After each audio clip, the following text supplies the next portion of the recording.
This video is sponsored by Card Kingdom. To pre-order Aetherdrift, use my link in the description.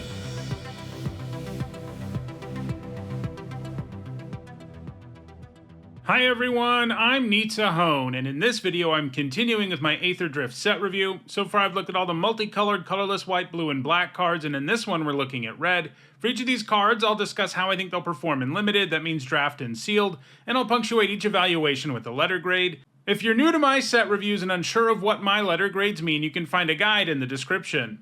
There are some important things to keep in mind as I review these cards. First, because we're only talking about Draft and Sealed, I'm only evaluating cards that appear in play boosters. Second, these are my evaluations of these cards before playing with them, since the goal is to have the set review done for the pre-release, and that means I'm going to be wrong about some stuff, but as the format comes into focus, I'll be doing videos where I discuss how things have turned out. Lastly, I want to remind you that there are some set review related perks for being a channel member or a patron. You get access to my ongoing set notes during preview season, and you'll also get a spreadsheet with all of my grades once the set review is complete. If those perks interest you, check out the description, where you can find out how to support the channel using one of those methods. Alright, without further ado, let's dive in with a look at the red cards in Aetherdrift. First up, it's Adrenaline Jockey, which for 2 generic and a red is a 3/3 Minotaur pilot at uncommon. Whenever a player casts a spell, if it's not their turn, this creature deals 4 damage to them. Whenever you activate an exhaust ability, put a +1/+1 counter on this creature. Both of these abilities are pretty good, and the baseline is nice too. Really punishing instants is awesome, and if you happen to have started your engines, it will help you there because your opponent will be getting damaged during your turn. Although, for the most part, players are just going to play differently, so they avoid getting punished so hard for casting instants, but that itself has value. I do think you get even more value out of the fact that this grows anytime you use an exhaust ability. There are enough of those, and it's the red-green theme in particular, so this is going to be growing, and just getting 1 counter on this feels pretty good. So this looks like a nice card to me overall. I'm giving it a B-. Next up, it's Boom Mobile, which for 2 generic and 2 red is a 5/5 vehicle at rare. When it enters, you add 4 mana of any one color, spend this mana only to activate abilities, and it has Exhaust for X2 and a red, and Exhaust means you can only use this ability once, and this vehicle deals X damage to any target, put a +1/+1 counter on this vehicle, and it has Crew 2. So the turn this comes down, the fail case is that it pings something and it grows to a 6/6 because you can just use those 4 mana to pay for this exhaust ability. I'm already very much in on that, and if you have any extra mana around when you play Boom Mobile, you can just do even more damage. You know, you can just finish your opponent off, you can kill a significant creature, and yeah, sometimes it'll just turn into a fireball that kills your opponent, and even when it doesn't, you're getting a pretty good vehicle and a ping, and that's like the fail case. So overall, this just feels like a bomb to me. You're going to add something to the board, usually subtract something from your opponents, and it just scales the longer the game goes. I think it's an A. Next up, it's Burner Rocket, which for 1 generic and a red is a 3/1 vehicle at common with flash, and when it enters, target creature you control gets +2/+0 and gains trample until end of turn, and it has Crew 1. This card reminds me a lot of Rimrock Knight, a card that was surprisingly good in its own limited format. Obviously they're not identical, but I think the comparison makes some sense. +2/+0 and trample isn't a buff that will help a creature survive combat in most cases, if it wouldn't have survived anyway, but it can let you get in for extra damage and raise your max speed, all while adding a mediocre body to the board. That might not sound exciting, but you're getting some pretty real value for only 2 mana. I'm starting this out at a C, but I could see it overperforming. Next up, it's Burnout Bastronaut, which for 1 red mana is a 1/1 Goblin Warrior at rare with Menace and Start Your Engines. It says if you have no speed, it starts at 1. It increases once on each of your turns when an opponent loses life. Max speed is 4. So as soon as you play a card with Start Your Engines, you start to track speed, and you continue to until the end of the game. It doesn't matter if Burnout Bastronaut dies, you keep on tracking it. You pay 2 generic, and Burnout Bastronaut gets +1/+0 until end of turn, and it has max speed, meaning if your speed is at 4, this happens, and in this case it gets double strike. So playing this on turn 1 is awesome. It's going to set you up very nicely. I mean, a 1 mana 1/1 Menace, it's going to be good at getting speed going all on its own, and it's fairly decent as a 1-drop anyway, since it comes with the ability to buff itself. The double strike buff means it will be relevant even in the late game because it has the potential to be a very real problem. You're not always going to have max speed late, of course, but I think you'll have it often enough, and this card just looks really good. I think the games where you play this on turn 1 are going to be games where you just win a huge chunk of the time. Problem is, you're not always going to get it on turn 1. I think it's a B-. Next up, it's Chandra, Spark Hunter, which for 3 generic and a red is a 4 loyalty legendary planeswalker Chandra at Mythic Rare. At the beginning of combat on your turn, choose up to 1 target vehicle you control. Until end of turn, it becomes an artifact creature and gains haste. You can pay 2 generic and sacrifice an artifact or discard a card. If you do, draw a card. She has a 0 that says create a 3/2 colorless vehicle artifact token with crew 1. And she has a -7 that says you get an emblem with. Whenever an artifact you control enters, this emblem deals 3 damage to any target. So her 0 ability means that she can make that 3/2 into a creature that can attack right away the turn she comes down. Unfortunately, she doesn't animate vehicles on your opponent's turn, which means she's not that good at protecting herself. I mean, at the very least, this vehicle is easy to crew, but you're just not always going to be able to protect her. Animating vehicles can be crazy strong because there are some expensive ones in the format that are normally hard to crew, and her ability to animate them on top of everything else she does is pretty sweet. Her +2 ability is also pretty solid, especially because it raises her loyalty so much. And if you ever get to her emblem and she can stick around, her 0 ability will become particularly insane. Overall, I like her, with her 0 ability and combat trigger pulling a lot of the weight here. And I do think the vehicles she makes do enough to protect her for her to be an A-. She's definitely a powerful planeswalker. Next up, it's Clamorous Ironclad, which for 3 generic and a red is a 6/3 vehicle at common. It's got Menace, Crew 3, and you can cycle it for 1 red. So without cycling, this wouldn't be great. It's fragile and kind of hard to crew, and Menace helps, but it doesn't do enough to really make it something good. But cycling for 1 red mana is legit. It'll help you trigger your discard payoffs in a color pair like blue-red, but it's just a nice ability in general. When you really need to cast it, you can, but you're going to cycle this when it isn't very good, which will be reasonably often. I'm giving it a C. Next up, it's Count on Luck, which for 3 red is a rare enchantment. At the beginning of your upkeep, exile the top card of your library. You may play that card this turn. Triple red is brutal, and so is playing a card that doesn't add to the board in a format that looks relatively aggressive. I mean, it's definitely an effect that can win you the game if you've got the mana and the time, but the clock starts ticking really quickly when you play this. Throw in triple red, which is hard to produce consistently and limited, and I think this is a D. Next up, it's Crash and Burn, which for 3 generic and a red is a common instant. Choose 1, destroy target vehicle, or Crash and Burn deals 6 damage to target creature or planeswalker. It feels like this is a little bit too expensive to be premium, but it is true that it can deal with a whole lot for 4 mana and at instant speed. I wouldn't be shocked if this ends up in like the B- range, but I think I'm starting it at a C+. The main problem is that there are lots of things you're going to have to kill with this that are substantially cheaper than it is. Next up, it's Duretti Rocketeer Engineer, which for 4 generic and a red is a star 5 legendary goblin artificer at rare. His power is equal to the greatest mana value among artifacts you control, and when he enters or attacks, you choose target artifact card in your graveyard. You may sacrifice an artifact. If you do, return the chosen card to the battlefield. There are a lot of artifacts in this set to be sure, but I wouldn't count on Duretti having good stats consistently. His enters and attacks triggers are powerful, but very tough to consistently set up in limited, especially in red. Like, black-green is really the color pair where, you know, if they had made Duretti one of those colors, he'd probably be better because there's like tons of cycling and stuff where you can throw things in the graveyard and reanimate them. And there's a little bit of that in red, but not nearly as much. So it's going to be hard to have an artifact in play that you want to give up and one in your graveyard that you want to bring back. Like, it just won't line up consistently, especially in a color like red. I think he's probably just a D in limited. Next up, it's Draconautics Engineer, which for 1 generic and a red is a 2/2 Goblin Artificer at rare. It has 2 exhaust abilities. One of them costs 1 red, and other creatures you control gain haste until end of turn, and you put a +1 and +1 counter on this creature. And the other one is 3 generic and a red, and it creates a 4/4 red dinosaur dragon creature token with flying. You can basically run this out as a 2 mana 2/2 if you want to, or as a 3 mana 3/3 effectively, one that might grant haste to something else, although if you're playing it on 3, probably not. It is true that haste ability isn't going to line up to actually do something all that often, but the other exhaust ability, which gives you a huge dragon, one that is very much worth a card, is where a lot of the power is here, and I like that if you draw this late, you can just play this as like a 6 mana 2/2 that also gives you a 4/4 dragon, which is a pretty good rate. And then if you draw it later than that and you have 7 mana, you can also give that dragon haste. There's just a lot going on here, and you get to pay in installments and get more and more powerful things, and it's going to be good whenever you play it. It's like a must kill when you play it early because your opponent doesn't ever want you to get the dragon, and when you play it late, it's just going to deliver a ton of value. I think all of that makes this a bomb. I'm giving it an A-. Next up, it's Dracosaur Auxiliary, which for 4 generic and 2 red is a 4/4 dinosaur dragon mounted uncommon. It's got flying and haste, and whenever it attacks while saddled, it deals 2 damage to any target, and it has saddle 3.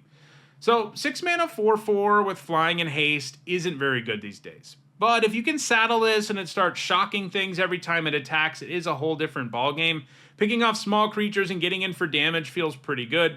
The stat line does hold it back, but I think it will be easy enough to saddle in a format that's like kind of built for vehicles and mounts that I'm going to give this a C+.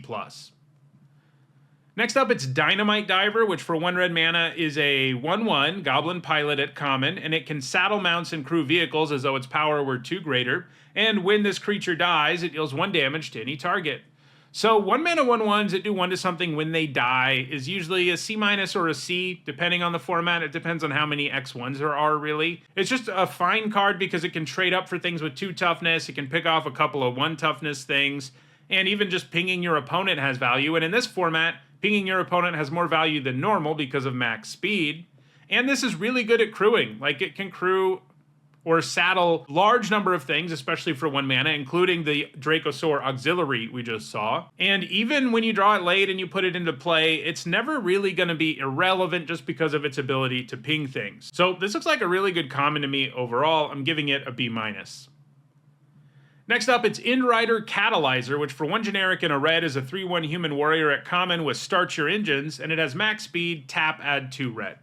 So this doesn't seem very exciting, but just being a 2 mana card that starts your engines looks to me like it's going to have legit value in this format. There aren't like a ton of cards that are cheaper than this, apart from like the lands that have start your engines, but they're like pretty bad for your mana. And in white, there's a 2-drop and a 1-drop at lower rarities that can start your engines early, but everything else is rare or higher or worse than this, like the 2 mana 2/1 artifact creature.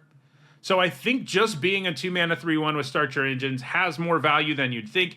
A 3-power creature can also crew and saddle a lot of things. The max speed ability isn't really what you're after here. I mean, it doesn't hurt to have it in a format with lots of activated abilities, but frequently that mana is not going to matter, and I think most of this card's value simply comes from being an aggressive creature with Start Your Engines that can get you going early. I think that makes this a C. Next up, it's Endrider Spike Spitter, which for 3 generic and a red is a 3/4 human mercenary at uncommon with reach and Start Your Engines, and it has max speed. At the beginning of your upkeep, exile the top card of your library. You may play that card this turn.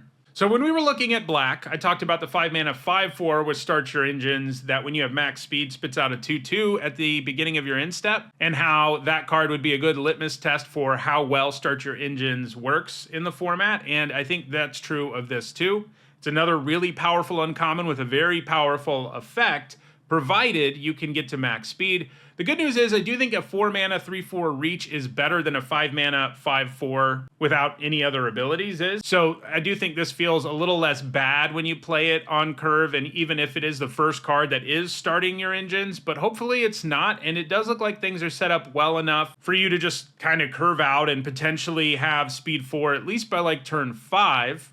But that is a little bit slow. Obviously, if this card always effectively drew you an extra card on your upkeep, it would be a much better card, but the fact you have to wait a turn to get that card probably would prevent it from being like a straight up bomb. But still, the baseline here is kind of okay, and the ceiling is really high where this just can allow you to run away with the game because of card advantage. So I think it's really good. I'm giving it a B-, and if max speed is even easier to achieve, I could see it being as good as a B+. Next up, it's Fuel the Flames, which for 2 generic and a red is an uncommon instant. It deals 2 damage to each creature, and it has cycling for 2 generic. This would normally be a sideboard type card since it's really good against opponents with lots of small creatures and not so good against anyone else. You also usually can't play this in a deck with lots of small creatures, limiting its utility. But adding cycling does make a difference, as you can just throw it away when you're in a situation where it's not good, while still having potential access to a card that is powerful in the right situation. Plus, there are cycling and discard payoffs in red. Also, it being an instant can allow for some nasty stuff on occasion. It's still not great, but it is something you can play in your main deck, giving it a C. Next up, it's Full Throttle, which for 4 generic and 2 red is a rare sorcery. After this main phase, there are 2 additional combat phases. At the beginning of each combat this turn, untap all creatures that attack this turn. So cards that are just purely additional combat phases are rarely useful in Limited, mostly because you already need a good attack for them to do anything. This ends up being a dead card a huge chunk of the time, and the times where it's good are the games where you're probably winning anyway. I'm giving it an F. Next up, it's Gastal Blockbuster, which for 2 generic and a red is a 3/2 human berserker at common. When it enters, you may sacrifice a creature or vehicle. When you do, destroy target artifact an opponent controls. This is a nice common because it can sacrifice itself as a fail case. That means it'll often be 3 mana to destroy a very real permanent. This format has lots of artifacts. And you mix in the upside of sacrificing expendable stuff for value instead of having to give up the blockbuster itself, and I think we're talking about a C+. Next up, it's Gastal Thrill Roller, which for 2 generic and a red is a 4/2 vehicle at rare with trample and haste. When it enters, it becomes an artifact creature until end of turn. It has crew 2, and you can pay 2 generic and a red and discard a card to return it from your graveyard to the battlefield with a finality counter on it. Activate only as a sorcery. A 3 mana 4/2 with trample and haste is a card you'd play, and that's what this is for a turn. After that turn, it's much less exciting since you have to crew it for it to attack, but it makes up for that in a big way by being able to come back from the graveyard for another attack. And while discarding a card is usually a downside, there are payoffs for doing it in this format that will actually make it feel like upside.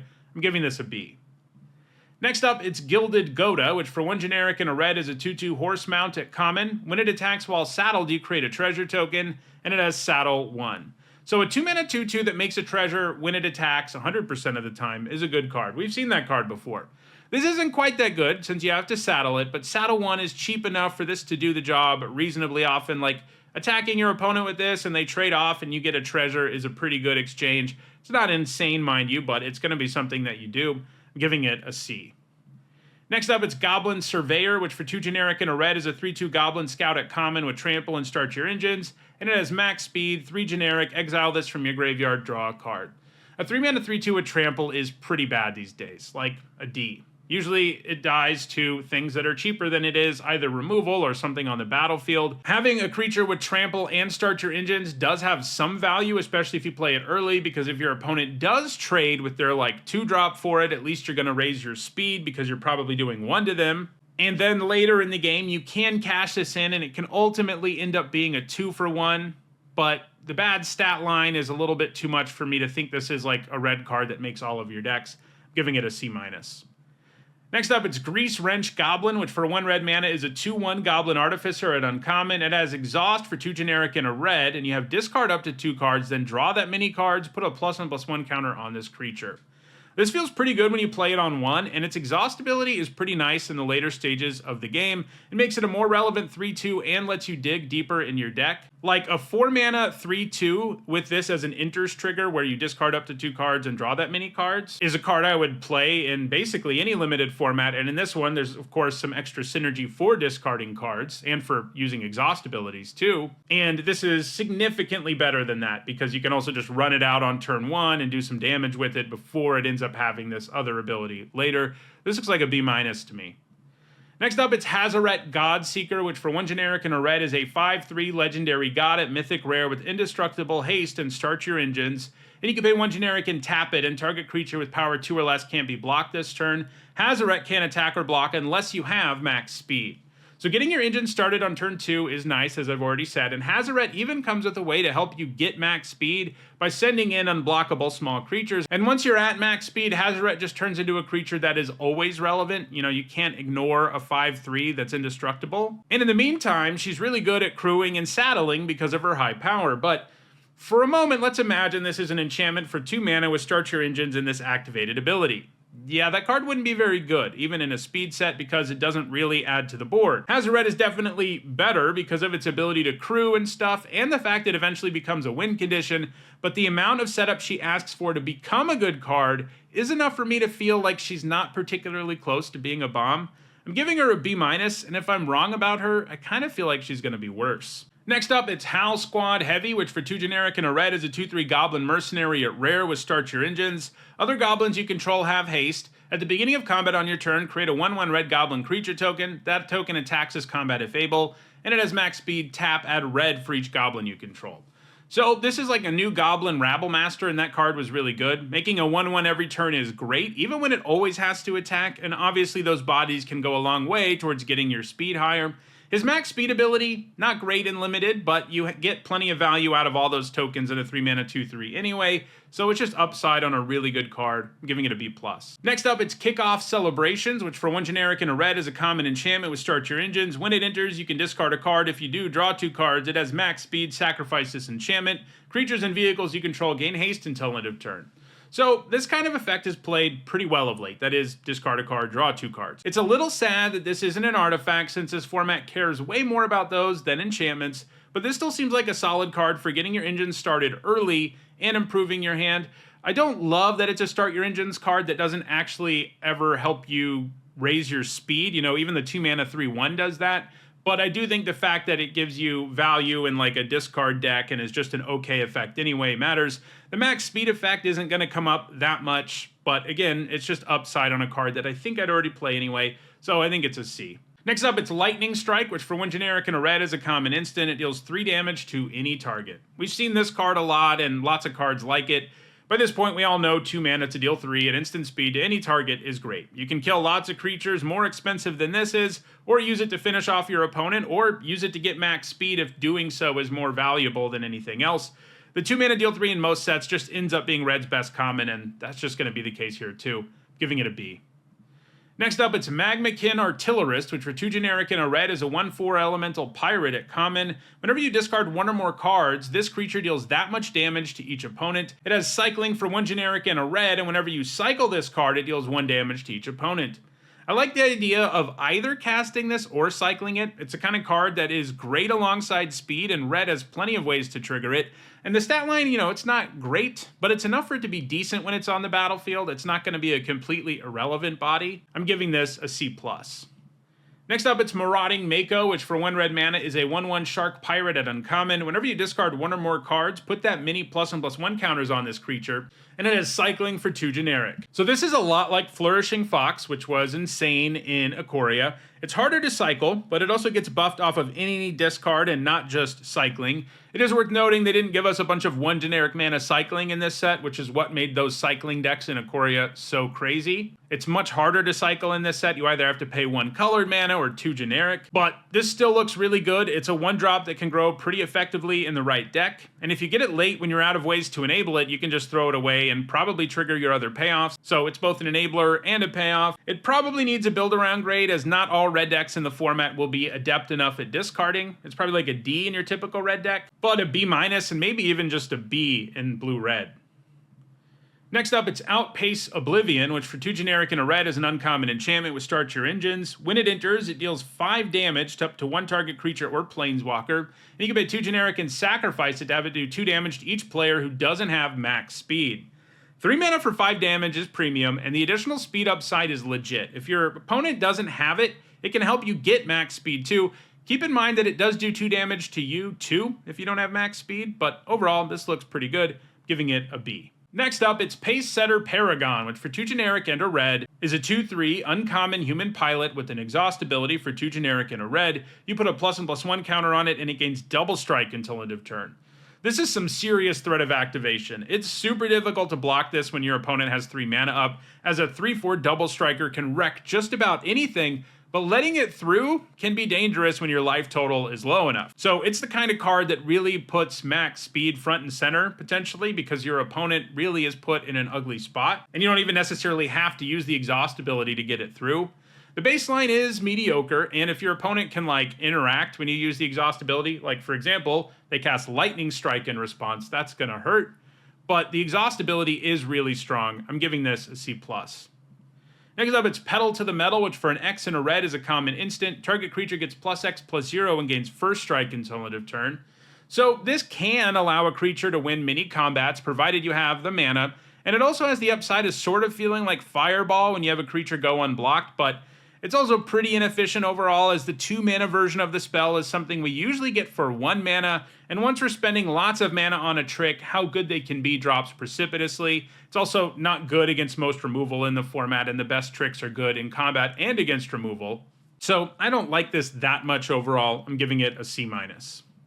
Next up, it's Prow Catcher Specialist, which for 1 generic and a red is a 2/1 Goblin Warrior at common with haste, and it has an exhaust ability for 3 generic and a red. You put 2 +1/+1 counters on this creature.